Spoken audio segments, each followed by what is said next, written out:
welcome to the REROLL Multiple Martial Arts podcast, where we explore the intersections between martial arts, society, and culture. I'm Elliot. I'm Danny. So Danny, what's going on in your mind right now? I was thinking about maybe extending or revisiting some topics from past conversations, but also in terms of where we kind of are recording today. You know, we were just kind of talking about our appreciation of certain fighters, Felder versus Dos Anjos. We caught the fight, we enjoyed it, and then we were just sharing our sense of like reflecting on these fighters. And I thought about something we kind of started earlier, which was the sense of like, what role does sports play in our society? Is it escapism? Are we living vicariously through these fighters? And then I thought about also adding this element of like the ego or the self as a point of reflection to martial arts training. And then I think there's a space here that we can kind of unpack or extend the conversation, which has to ask us the question, just like, how can we talk about what we do, which is either our training or our appreciation of those that train and then perform as fighters? No, I think it's great. I mean, every time I do, talking about living vicariously through other people, I think that is part of being a fan in a certain extent. And there's people who I follow regularly, like George St. Pierre. It's like, wow, this guy has like such a, his public persona is pretty good. He always seems to be positive and stretching and doing things that a lot of people, he's very unique.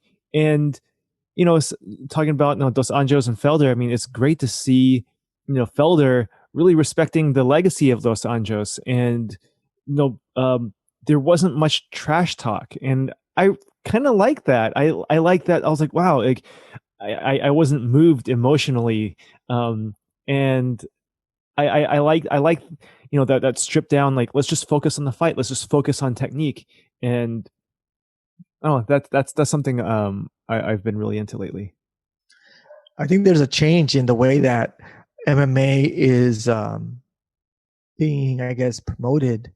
And boxing has had that for a long time, this idea of rivalries, and not just rivalries, but like real potential danger in the fight because these people don't like each other. But when I think about fighters later on in their life, they seem to have great respect for one another.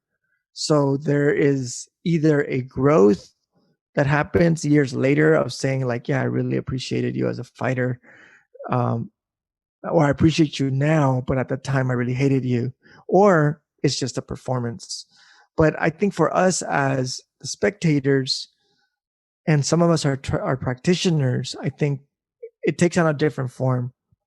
I think about, for example, the way that I remember going to my very first jiu-jitsu match as a spectator. And I had just started training a little bit, but I was so confused because everyone in the crowd had like cauliflower ear. So to me, that was weird because I was like, oh, they all train. And I was used to going to watch sports. Like, for example, if you go to a basketball game or a baseball game, the stands are not full of basketball players and baseball players. Go ahead. Well, go that's ahead. very unique in combat sports, MMA and stuff like that, because most of the audience trains. It's really interesting. I think it's cool too, because it's like, you see everybody, oh, what gym are they coming from? Oh, what t-shirts are they wearing? And I think it's a really different vibe. But go ahead. It is a different vibe because surprisingly, I think it's similar to when I was a little kid and I used to do the karate tournaments. The karate tournaments are only filled with other people from other dojos or their family members. Hardly anyone goes to a karate tournament like, oh, there's a karate tournament this weekend, let me go watch. No, that's not how it is. But surprisingly, what happens it's a very tight knit community. Even when you don't like each other, like you might have rivalries with the other schools, but you see that like everyone knows each other. And then later on, as I got older and I helped put, operate them or keep them running, even like eventually I was a referee. Um, so that was kind of exciting because, like I said, you grow through it. Like I remember being a white belt, going to my first karate tournament, and I remember being a black belt, being asked to sit and referee one of the fights. And then eventually we did that over and over. But I remember the same feeling. All of us were working so that if you wanted to go get nachos, you knew you were going to run into your mom or your cousin who was the vendor. Or if someone is holding, collecting the tickets, it's all family run. And I don't think that's fair to say that the UFC is family run, but I feel that the sports of MMA, even Muay Thai, so that like when we went to support you to your Muay Thai event, it felt the same. It felt the same sense of like, oh, this is someone's gym, and look, everybody who's the vendors, they know each other. It was a very different support system, and I think to try and connect it to how we start this conversation is that I feel there's a divide between the escapist or living vicariously audience and those that practice, even when we watch the same sport. But could I? But I practice, but I also live vicarious through through other people. Arguably, I mean, are you saying that does that work too? I think it does. It adds an element of complexity to that simple divide that I was going to say. Either you're in one group or the other. But I think about this in this way. When I went to my first jiu-jitsu tournament, and I was, yeah, I was surprised that everyone that I saw had cauliflower. And I'm exaggerating, but like, yeah, everyone that I saw was somewhat associated to a dojo, and they were cheering fanatically, but they were cheering in a way that was, I don't know, it was invested. Hmm. Like that's my buddy or that's my team. Especially in jiu-jitsu, I don't know if it's still like that, but for a while it was going through teams. You know, are you Atos? Are you Gracie Baja? You know, like are you part of these major schools? And everyone is invested in the rivalry in the same way we talked about last week, where there is this like projection of maybe a simulation of a war. And that analysis I still stand to. But there's a difference, I think, for some of us that will never know what it feels like to get choked out or have your arm hyperextended, and those of us that do know what it feels like and what it takes to train while we're both cheering. I think some of us are cheering and even being disconnected from the practice. So that one of the things I notice is that like when I watch an MMA fight and I hear people boo, I was like, yeah, you're booing because you're bored because they're on the floor, but you have no idea how hard it is to be on the floor and get up, or to be held against the cage and be in the clinch. Like you don't know how hard it, because people will say, why don't they just pull away? It's like, dude, have you tried that? You can't just pull away. No, absolutely. You know, I was reading like the comments online and certain things they say. I'm like, no, that's not how it goes. And that's why I really like those fight breakdowns. Like Lawrence Kinshin and like other people who have been doing step by step explanations and analyses. I really appreciate it as someone who practices. Even seeing jujitsu. Like I don't practice jujitsu, but I really like the step by step and how the fighters are thinking, like what's going on in their mind. And you know um I think it's funny, yeah, when people boo, because one wrong step, one mistake, and the night is over. And it's huge. Wait, side note though, do you have cauliflower ear? Because you've trained for a while, you have a purple belt. How are your ears going? I have a little bit, a very little bit, in the sense that like the calcification is, if I touch my ear, I can see the little knots. I can feel the knots. They're harder to see because it hasn't closed up. It's in the process of becoming more obvious. But I was one of those people that started wearing ear guards to my gym, and I'd love to eventually talk a little bit more about like gym culture, but I'll just kind of say this one comment, which is hilarious, that like it was a taboo. Oh. They were like, "Why are you wearing them? No one in the gym wears them." And uh, they started calling me Princess Leia. Oh my gosh, dude! It's funny because an acquaintance of mine has started getting his cauliflower ear is getting pretty intense, and they one of his coaches was sucking the fluid out of his ears with a syringe, and he started wearing those, the ear coverings, and hey, I mean, it seemed okay, and he's one of those like kind of tough guys, so, but regardless, anyway, yeah, cauliflower ear, I think it's kind of cool, but also living vicariously through people, seeing okay, I'm gonna say this, I say, man, these people with like the peak physical condition, and I'm just people are fighting on TV while I'm eating like chips, and drinking a beer. I'm like, all right, like, um you know it's it's hard because I'm not training for a competition. When I was training for a competition, I was strict. I was like, you know what? I'm not eating after 8 p.m. My diet was great.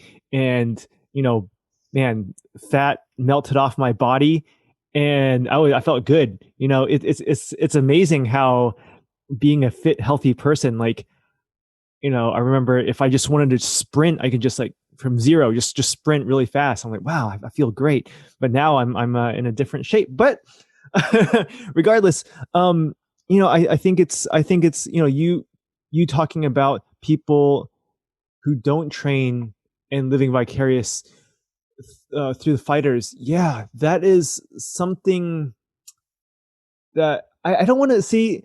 It's easy to make fun because some of like it gets kind of obnoxious to be a keyboard warrior, but um man, I can't imagine some of these guys, like people in Thailand who like live at the gym, or like um you know just guys who fighters don't make that much money, they're getting beat up. I mean, it's better to be a coach or somebody, and hearing watching Korean zombie Chen Sung Jung, his YouTube videos talking about his training, what he goes through, how he can take he doesn't want to do personal training because he'll make more money doing you know a being on TV, for an interview, or some sort of game show, and because he needs to supplement his income, because he wouldn't be able to train without the supplementary income. It's amazing. Like, fame makes fame doesn't give anybody money. People have to just be creative, be entrepreneurs, or their own business in order to make ends meet. And as a fighter, you know, they're kind of like artists, they're like musicians. It's not easy. I think there's a lot of romanticism in being a fighter.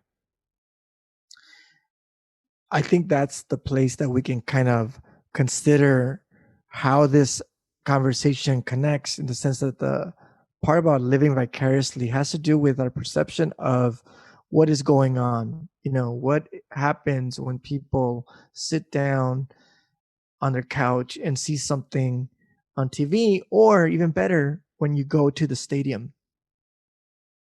I think it's important to consider this. Your brain doesn't know the difference. Your brain responds with the same acceleration and excitement and threat as if you yourself were being chased down, or running after, or being hit. Um, so maybe there's something about really returning to this thing that you brought up last time, which kind of was saying, like, is there something there about escapism? But are we also thinking about living vicariously? Um, and then I think about this conversation in this way, that like, I think it's all of it. And then for some of us, it's different because some of us have never been in a position where someone is trying to choke you out. And ideally, it's out of choice, not like from a threat, you know.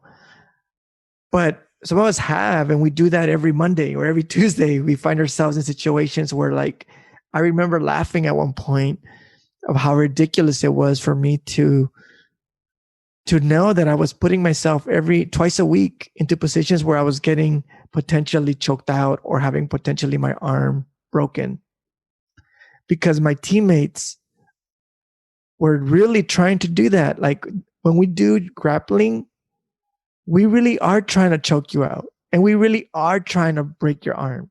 It's up to you to tell me to stop. But anyway, what happens when you've lived that and you see it on TV like yesterday? I feel that my brain was going through those motions because I remembered it. I was like, oh, this is the part where I would pull my arm in, or this is where I would try and push out, or I would relax here. I think I go into secondary mode of like passenger riding on that other person's training.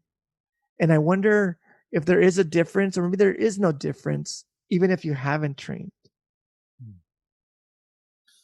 You know, it was interesting, hearing Michael Bisping's commentary, him as a retired fighter and going through that, the mentality of first through fifth round. And, for 1 through 3, as a corner person trying to get the fighter to focus on certain technical things, certain holes, and improve on the technique, and capitalizing on your opponent's mishaps. But in the 4th and 5th round, that goes out the window. The coach is trying to get something to trying to get the fighter to dig deep, because it's all about heart now. It's all about the finish line. And with a Dos Anjos and Felder fight, hearing Felder's corner, I'm saying, do it for your family, do it for your daughter, do it for, and then you just get that emotion. It's all about heart. It's all about just slugging it out. And I'm like, wow, like, I haven't been in those 4th and 5th rounds in those situations. So it's really cool to see, hear a commentator, discuss things that, connect those dots for an audience person like me, who's never had that experience, who can only dream of it. Let me just kind of think about sidestepping or taking a tangent off the conversation a little bit to something we talked about early on in our first recordings. And that had to do with like this distinction of the martial artist. What was it, or what is it? And as you reference that experience, I could only connect on something that I felt, I saw growing up. And that was this idea of pushing past your limits. But I want to return to it in this weird, I don't know, maybe it's weird, but to me, it's like I never really wanted to do sports. And by sports, I mean like I never wanted to do karate competitions. I never wanted to do jiu-jitsu competitions. I never wanted to do Muay Thai competitions or judo. I'm thinking about all the different arts that I did. Taekwondo. The reason I didn't like competitions because they felt really fake. But let me tell you something that didn't feel fake. Preparing for the competitions never felt fake. What I mean by this is that I think I was pretty consistent in most of the dojos, even though they were never related. The senseis, teachers, would always say something to this effect: if one of us is training, all of us are training. If one of us is going to compete, all of us are competing. So we would get pushed past exhaustion. I remember, I remember like a sensei, for example, we're going through drills and the whole class is sweating and our legs are becoming jelly, and he would say things like this is where this is where it counts. This is the last 10 minutes of the fight. Or sometimes they would change it and say like this is the street fight. This is where you have to fight for your life. These ridiculous things that, and I do say that I felt ridiculous because I was like, dude, I'm not gonna fight. Why are you telling me that? I really felt annoyed. Like, you don't have to tell me that. Just keep telling me, don't give up, like a trainer would. For example, if you go to a conditioning coach on stamina, they tell you to not give up, but they don't tell you like, don't give up because like the bad guy is chasing you right now. It's like, no, he's just saying keep running because you got a mile to go. And that's just conditioning. But in martial arts, it was always situated within the fight. Like, this is where it counts. It's the last round. Or more of the one that I got to see was like, this is where it counts. This is where the life and death situation. I remember one time I was in a grappling situation, and one of my buddies or senior instructors, friends, was kind of coaching me, cheering me on. And then he started saying, like, this is the part where you're trying to defend your family. The bad guy is about to take, to go to the other room. And I was like, I wanted to stop. I was like, no, don't trigger me. Like, no, I don't need that image. I'm trying my best and I do not need to think about like actual violence right now. But I wanted to kind of see if there was a conversation there about the good of martial arts. For me was like, even when I think about that, I didn't appreciate it, the rhetoric of violence or scare tactics or real threats. I did appreciate what happened. The whole class pushed past the ridiculous. And I want to say this, Elliot, like we went into ridiculous mode where like as soon as he said stop, you couldn't hold yourself up. You literally collapsed to the floor. But I really always thought it was magic that my body said, the teacher's still saying go, go, go, go, go, go, go, go, go. And my body goes like, as soon as he said stop, my body was like, we're done. I gave you those 30 seconds, which was more than you deserved. And now I'm shutting down. And I always thought that was amazing. Like, how does this happen? That's some David Goggins stuff right there, pushing your body beyond. Because, yeah, those stories. I mean, I'm not training for a competition right now, so I'm just gonna right now during quarantine, I'm just gonna, in the carport, just doing these exercises, and it would be, barely half of what I would do at a, normal time at the gym. I'm thinking, wow, my arms are tired right now. I want to just like go back inside, but if I was at the gym, I'd still be hitting the bag, and there's people around, so I'd, spar with them, and there'd be a lot more going on. So it's the environment and the mind over matter, heart, you can't teach heart, all those things. It's so true, as cheesy as it is, pushing past the limits. you know one thing though, pushing past the limits is amazing, but the outdated mentality of pain is gain, or all those things, work out, push through the injury is terrible. um I've I've had minor injuries and continue to train, and it would just um be it would just elongate the situation. So, but yeah, that's what I wanted to say. I don't really have anything else, because I mean, man, but it is all mind over matter, because there has to be an incentive. I mean, like before I started doing martial arts, what is the point of me going to the gym? I'm fine, but I need to do better. Once I if I'm training, I need to do better. I need to, there's some sort of weird accountability there, and I think that's the motivation. And maybe that's something that is part of the conversation on the audience appreciation of martial arts and sports in general. But I think there's something different about martial arts, especially combat sports, that differs from, like, let's say when you watch a marathon or a sprinter on the Olympics, gymnasts. You know that they're doing something spectacular, something superb. But when you watch a competition where two athletes are hurting each other, I think there's something different. And that is the part that we've been trying to kind of make sense of. And that has to do with questioning, like, why do we appreciate it? Also thinking about what's going on underneath our psyche or our emotions as we get really invested. And I think there's a lot of things going on. One of the things that we've been referencing is the sense of how our minds cannot tell the difference, that we are not literally in the match. And what I mean by that is that if we were to get like patched up with sensors, you would see your muscles react and twitch. That's trippy. It twitches when someone gets hit in the face. There's a response in your brain that like maybe you got hit in the face, and I think that's really magical. But then there's also something I want to add. Like, I get it, that's physical, but what about, like, right now we were talking about Felder and Dos Anjos and the respect that they had for one another.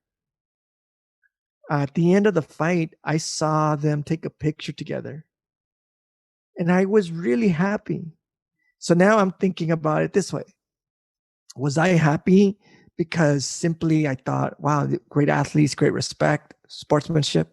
Or was I also happy because I was like, that's the kind of fighter I would be. That's the kind of person I would be.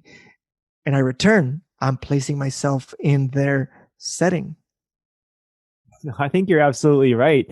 I mean, it's kind of like Conor McGregor. I think he's, an amazing skills, amazing technique. I'm just not that guy to just talk trash all the time and have that kind of attitude. Spending a lot of money and all that stuff. It's just not my thing. I really like, say, for example, Khabib, who is a lot more humble, a lot more low key, who trained and just did his thing. He talked on in the ring, kind of like DC Daniel Cormier. You have that personality. It's funny because I forgot who was saying, was it like, I think it was Chael Sonnen, who was saying, man, if DC said this and that or this and that, he would just hype up the crowd and he would get famous like that. But DC just is not that personality. It takes a type of person. But you saying, respecting the fighter because we want to be that fighter. I mean, I guess that's why I like GSP so much. It's great. Maybe that's why I'm not as big of a fan of John Jones. That is kind of interesting. I've never really thought of that. I want to be that guy. I want to be that person. We Gary. get opportunity. Well, we get an opportunity now to do something like that. I've recently been, looking into getting a gaming console, and I know the game I'll be getting, it'll be like a UFC game or something like that. And one of the things I was thinking about as we talk about right now is that it seems that we're reaching a point that in our conversation that kind of really says this: if we can understand that sports in the United States or in the world is symbolic of something larger than just literally sports, it can be a place where we project our sense of like romanticism, but also physical need to compete because our bodies respond to that competition. Like, I remember my uncle, for example, he's a big soccer fan, and he sweats. He screams at the TV and he's sweating like he's actually running in there. And he was a former soccer player. So similar like you and I, we know what it takes. So he's able to connect in ways that take him back to memory, to that period. But I also think about this sense that, like, what if sports are also like meta narratives of the type of society we want, the type of characters we want to be? Does that give us even more credit, or does it give it? Yeah, does it give sports and combat even more credit? Because it's now, when we say living vicariously, I don't know about you, but it almost sounded like someone could take it as that we were disrespecting our appreciation. But now I feel even more solid in my statement of saying, like, we can say living vicariously, but with like more respect or more consideration of how impactful sports are in our lives. No, absolutely. You think of sports, sports teams as, my regional cluster is better than your regional cluster, and that's just that. And you and just the sake of geographical, region, like Dodgers, people will wear Dodgers because they're from LA or Southern California or something, and I mean that's like, it kind of has like a sense of pride a little bit.